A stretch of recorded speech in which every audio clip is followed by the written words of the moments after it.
More NCAA punishments are trickling in from the Jim Harbaugh days at Michigan.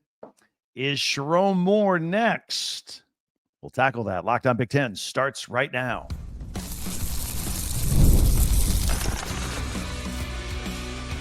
You are Locked on Big Ten, your daily podcast on the Big Ten Conference. Part of the Locked On Podcast Network, your team every day. Welcome to Locked on Big Ten. I'm Craig Sheeman, 40 years as a sports talk show host and play-by-play announcer, and I want to thank you for making us your first listen each and every day.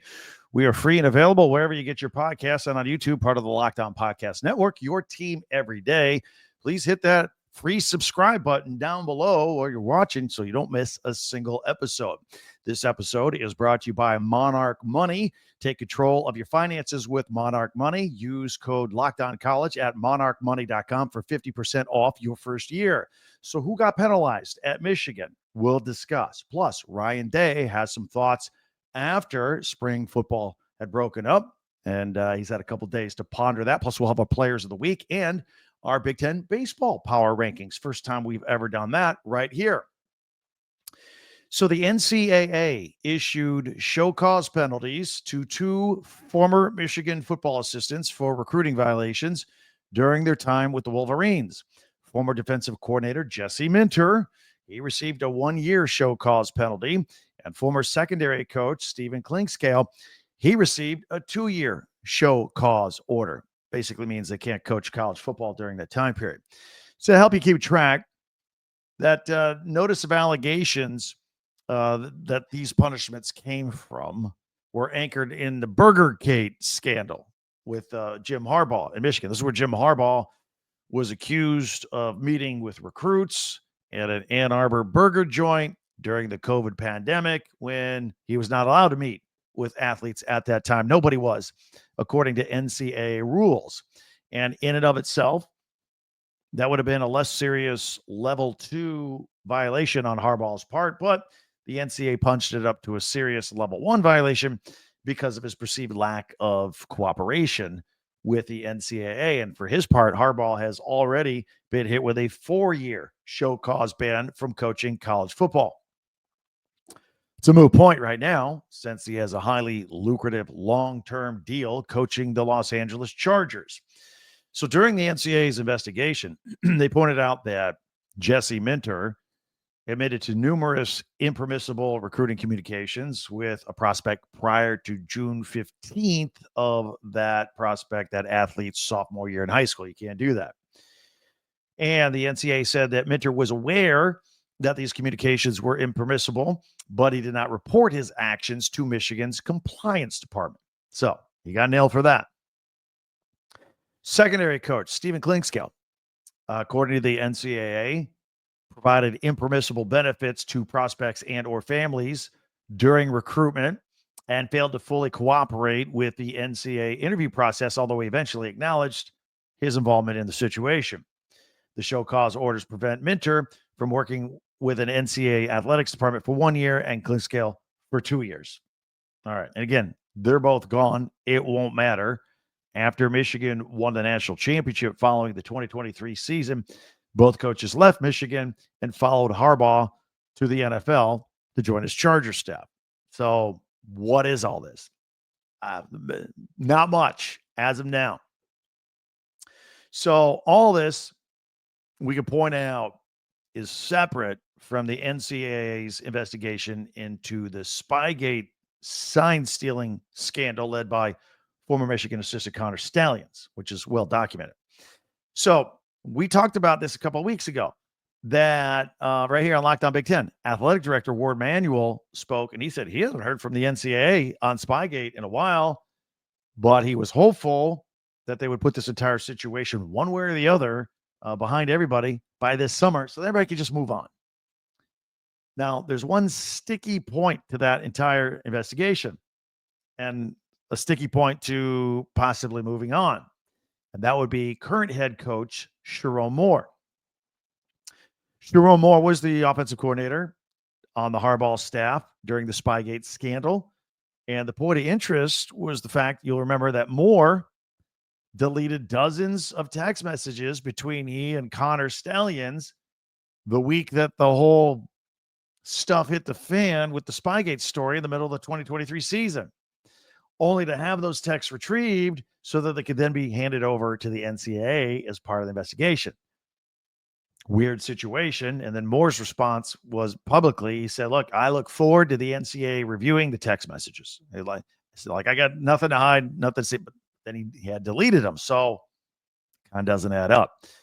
Definitely looks strange at the very least. So in the meantime, Moore, now the head coach, seems to have steadied the ship following the Harbaugh departure. In fact, I got to tell you, that'd be one of the greatest coaching jobs I've ever seen last year. Moore was able to lead the Wolverines to 7 wins in the regular season, plus an 8th win with the bowl game win, essentially without a quarterback. Pretty good coaching job. I would think that. And now he's got one. He's got the best quarterback recruit in the country, in fact, with Bryce Underwood. So things are looking pretty good with the Michigan football program on the football field. And Moore and Michigan, they're all ready to look forward.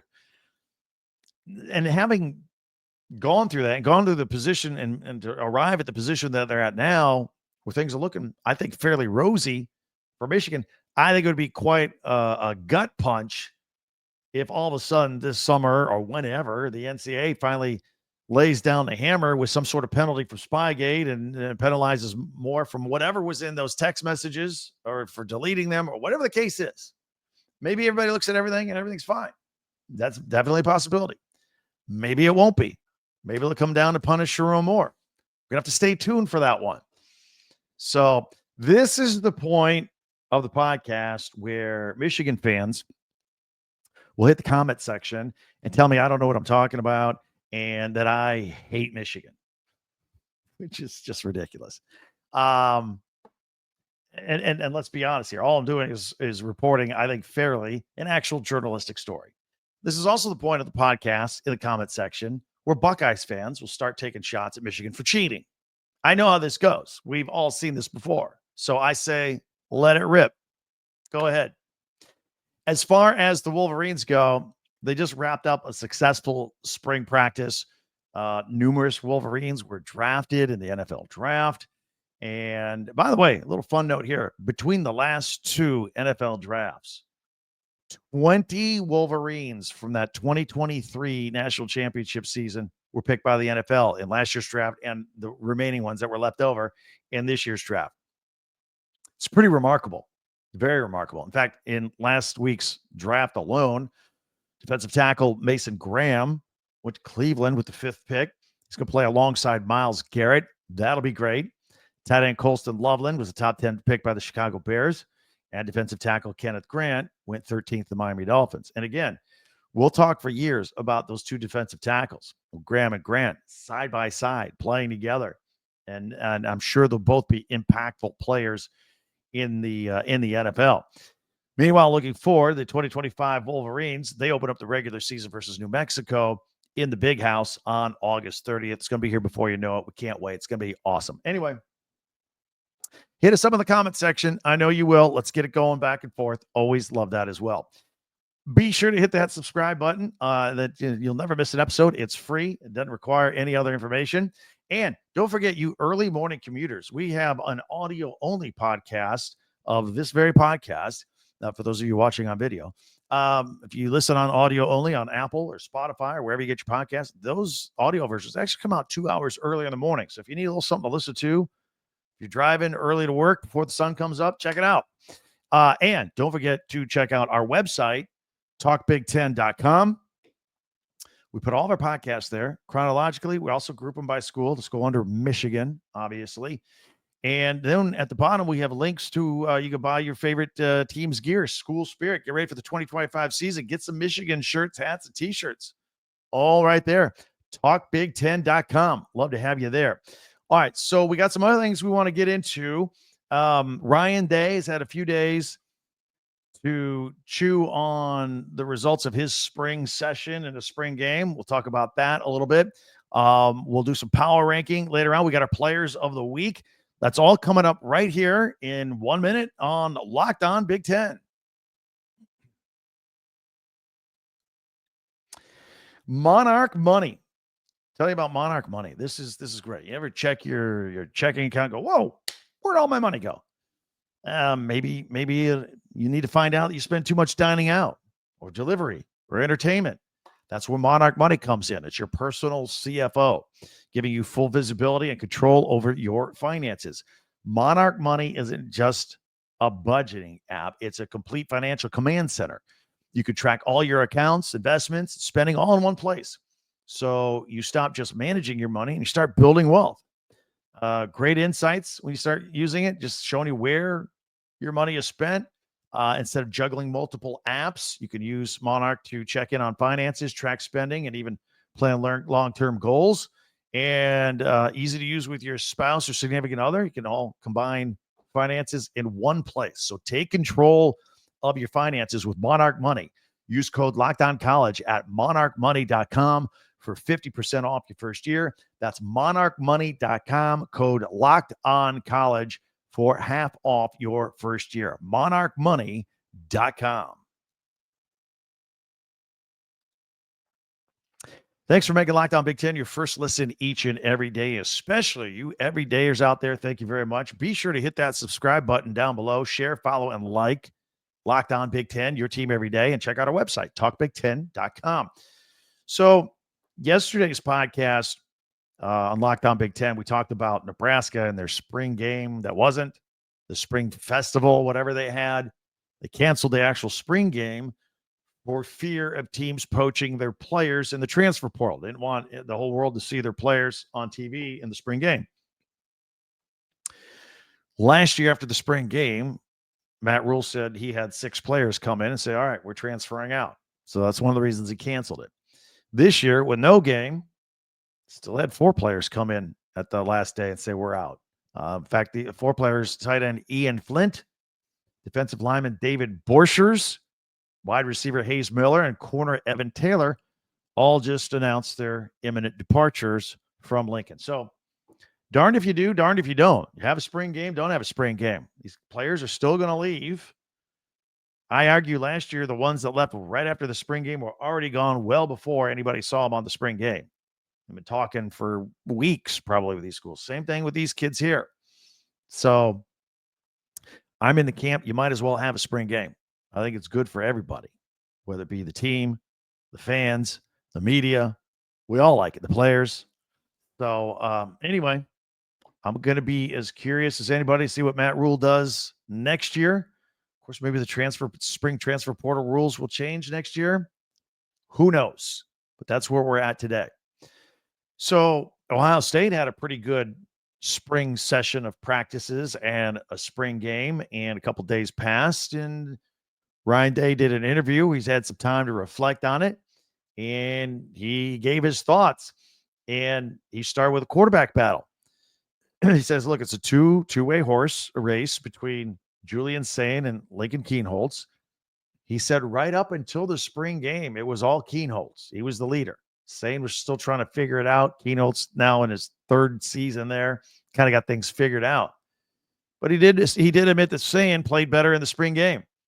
And he says these competitions usually play themselves out. And look, practicing well every day is one thing, but if you play well in games, that always trumps everything else. And so far in this one spring game, if he thinks Sayin played better in the game action than Kienholz, then I would say Sayin is probably your clubhouse leader going into the summer at Ohio State. And I think we can all see the writing on the wall that that's the way it's going to go.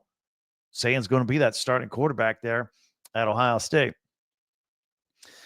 He also said, Ryan Day did, they got a lot of feedback from everybody, including players, regarding new defensive coordinator Matt Patricia, who came in to replace Jim Knowles.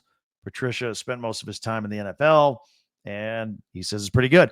I caught a wind of a couple players as well, and they talked about how it was a fresh breath of air to have the coordinator around and mingling and interacting with players.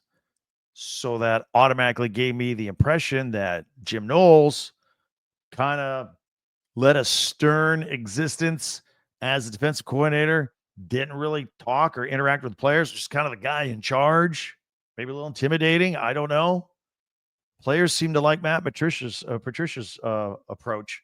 Says he's very approachable. He's very involved, and they seem to like that. Maybe Jim Knowles is more of a delegator to his position coaches. Seems maybe that was the case. Anyway, I thought that was interesting. So we'll see how that goes. Let's talk about USC for a minute. They had a rare recruiting miss in 2026. So the Trojans class of 2026 has been rated in the top two in the nation. I think they're back up to number 1 again. Tops in the Big Ten all the way. They've just been doing a great job. There's an elite corner, Havon Finney Jr. He's a Los Angeles native, and he was scheduled to visit the Trojans this summer, but he made his announcement here that he's going to join Brian Kelly and LSU. In fact, he got together for a big announcement, and everybody thought he was just going to pare it down to his final 3, but he went ahead and made the announcement right there. I think it was his mom's birthday or something. He wanted to surprise her. Says he's going with Brian Kelly and LSU. And there were some other Big Ten teams interested in his services as well. Oregon and Ohio State were both going hard after this kid. USC was in the mix right to the end, but going out there to LSU. Now, we also know just because a kid announces now that that's where he's going, these kids change their minds all the time now. So we'll see where he actually ends up. There's still plenty of time on that front for sure. Portal news, Michigan State. They picked up Georgia State edge rusher Cam Williams. This comes 1 week after the Spartans added Texas Tech edge rusher Isaac Smith. They are doubling down on bringing in kids. They brought in a couple edge rushers in the winter portal. Got these 2 kids here. They've been recruiting hard there. This is a problem. This was a problem for the Spartans last year. They went 6 straight games without recording a single sack in their 5-7 season. So they Jonathan Smith and company are aggressively trying to fix this problem for edge rusher and get some sacks, and get some pressure on some quarterbacks moving forward. So mission accomplished there. All right, we always like to point out players of the week, baseball and softball around the Big Ten. We're going to start with baseball. A.J. Guerrero from Washington. He was the Big Ten player of the week. In a 4-game stretch, he hit 706, 12 of 17, was on fire, 4 home runs, and 2 of them were grand slams. Had 13 RBIs. Kids all over the place. Washington was 3-1 during this stretch, and they won their 5th straight Big Ten series with a pair of victories over Northwestern. Also, Guerrero, during this 17 at-bat run, didn't strike out a single time. Finished the week with 8 runs scored. So stats like that, you're going to be player of the week. Pitcher of the week, Caden Okai from USC. 9 innings, a 2-hit ball in their 6-1 win over Minnesota on April 26th, and he took a no-hitter into the 8th before allowing a single, and at one point retired 15 batters in a row. He struck out 9 batters and allowed just 1 earned run in recording USC's first complete game 2-hitter since 2015. Really, that's surprising. First complete game 2-hitter in 10 years. It's a long time. Freshman of the week also comes from USC. Andrew Johnson. He's a freshman right-handed pitcher from San Juan Capistrano. He had a perfect 0 ERA over 2 relief appearances, holding opponents to 3 hits while striking out 7 over 8 1/3, and got the win in USC 16-6 win over Minnesota, and entering the game with the Trojans trailing 6-5 before throwing 6 1/3 scoreless innings with just 2 hits, no walks, and got the job done there. Now, on to softball. Jordy Bahl out of Nebraska notched a team-high 625 batting average across the Huskers' 3 games against Washington. Reached base in 7 of her 8 trips to the plate. Recorded 5 hits, 2 walks, and 3 runs on 8 RBI. Tallied 3 home runs in a 12-8 win on Friday, and 2 in a 6-0 win on Sunday. And Sunday marked the second multi-home run game of her career. And with her 2 home runs on Sunday, she now has 34 extra base hits this season, 1 shy of a school record. Her 55 runs this season is tied for 7th highest total in school history. Also, pitcher of the week for softball, Sydney Swartz from Minnesota, 3-0 and a save, 16 scoreless innings and 4 appearances. Minnesota went 4-0 over this stretch with wins over Pitt and North Dakota. struck out 15 on the weekend with just 6 hits and 4 walks issued, and threw a 3-hit shutout as well, and then did some relief pitching, got 3 outs on Saturday, and then closed out the weekend with a no-hitter against the Fighting Hawks, striking out 4 and walking 1. That's pretty good. And finally, we got a freshman of the week in softball. Riley McCoy from Oregon, their first baseman, hit .556 with a double, a home run, and 8 RBI to help Oregon to a road sweep at Indiana. 1,000 slugging percentage there for the series. Homered in the second game against the Hoosiers to break the Oregon freshman record for home runs, her 15th of the season. Congratulations to all those players for their accomplishments, and that's why they are the players of the week around the Big Ten. All right, we haven't done this yet. You know, we always rank stuff on Wednesdays. In fact, we always do something special at the end of each and every podcast if you're new. Mondays, we do our top 10 Big Ten observations from the weekend. Tuesdays, we do Tuesday tweets. Follow us on Twitter at Talk Big Ten. Wednesdays, we like to power rank stuff. Can be anything. Thursdays, we look at the weekend of the Big Ten Network and Big Ten Classics and live action. And Friday, we make picks.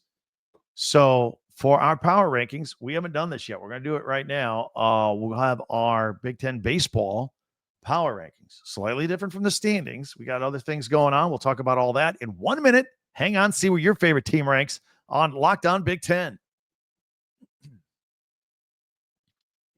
Today's episode is brought to you by Epicor.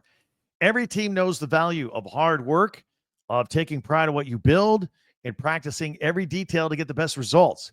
But no one player, no matter how amazing, can get it done all alone. Working together makes getting the win easier. At Epicor, the All-Stars are the hardworking manufacturers and distributors who create and deliver the things we all need, from aerospace to electrical to medical devices.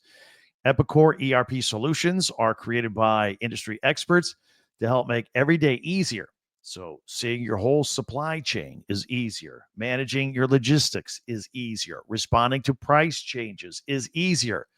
From small businesses with big dreams to growing enterprises with global vision, we'll equip you with the right tools to move forward, think ahead, and lead the way. Because as the clock ticks down, you need to make the most of every hardworking minute. Easier doesn't cut corners. Easier takes the lead. Discover your success at www.easierwithepicor.com. That's www.easierwithepicor.com. All right, it's time now for our power rankings. We're going to take a look at the Big Ten baseball power rankings. I am going to put them on screen. If you're on audio only, we'll describe them in detail here for you. Let's start off. We're going to put Iowa at top. I mean, they're rolling right now. They're the only 20-win team in conference play and one of 3 30-win teams. They're at Washington this weekend. And I've got UCLA and USC bunched at 2-3. They play each other this weekend. So UCLA is another 30-win team already. USC, though, is red hot. We talked about they had a couple of players of the week and all that just a minute ago. They've won 6 games in a row. So they're rolling in the Big Ten. Oregon, another 30-win team in the Big Ten. They're at Michigan State this weekend. They round out the top 4. Washington rounding out our top 5 baseball teams in the Big Ten. At number 6, the Fighting Illini.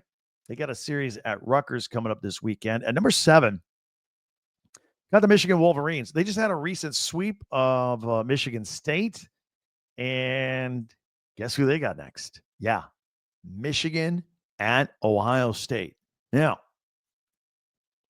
anytime these two get together, it's a big deal. We pointed out in all sports. I will tell you, Ohio State's probably not looking forward to this. They're not doing too well this year. So Michigan's going in there a little hotter than Ohio State, to say the least. I got Indiana at number 8 right now. They're at 500. They've lost 3 in a row. We told you they just got swept last week. Penn State at number 9. They're also 500 and have dropped 3 in a row. And Nebraska rounding out our top 10. Moving on, taking a look here. We got Northwestern at number 11. They're at Purdue here this weekend. I got Rutgers sitting here at number 13. Purdue, we just mentioned, at 14. Minnesota's dropped 4 in a row. They're at 15. Maryland at 16 there at Penn State. And as I mentioned, Ohio State is really struggling. 11-30 in the Big Ten, or 11-30 overall. 3-18 in the Big Ten. Just 3 wins in conference this season. And they host Michigan this weekend. So not fabulous by any stretch of the imagination. Nevertheless, let me know. And if you're going, hey, man, you only got 17 teams. Wisconsin, if you don't really follow baseball each and every day, they don't do baseball. So that's why we got 17. There's your top 17 teams in the Big Ten. Our power rankings as we have them, slightly different from how the Big Ten the actual standings go. Not too far off, but a little bit different. We always like to throw a new wrinkle in there from time to time. So let me know what you think about that. There are always many ways for you to interact with me on Twitter or X at Talk Big Ten. There's our website, talkbig10.com, where all of our podcasts go. Plus, you have an opportunity to buy merchandise from your favorite school there. Show some school spirit ahead of the 2025 season. Shirts, T-shirts, hats, all right there on the website, talkbig10.com. Be sure to hit that subscribe button before you go. It's free. Requires no information, any other information. You just click that button right down there. Boom. That's it. You'll never miss an episode of Locked On Big Ten. And don't forget, you early morning commuters, we have the audio-only version. It comes out even earlier, a couple hours earlier each and every day if you want to get a jump on it. Apple, Spotify, wherever you get your podcast. So invite you to join us there as well. Always invite you to go back and check out a couple other podcasts as well. We have our friends at NFL, Locked On NFL Draft, Damian Parson and Keith Sanchez, still talking about the draft and implications moving forward, talking about your favorite Big Ten players all the time. You can check that out on Locked On NFL Draft on YouTube or wherever you get your podcast. Don't forget, we're here each and every day. Tell your friends about us. Word of mouth is great. This podcast is growing day in and day out. We cover all 18 teams. It is the most unique podcast covering Big Ten in that we cover news, all 18 teams, but we also have analysis and opinion back and forth right here. No other podcast does all of that. So tell your friends about us. We're here each and every day. I always thank you for joining us. I can't wait till we meet again tomorrow for Locked On Big Ten. I'm Craig Sheeman.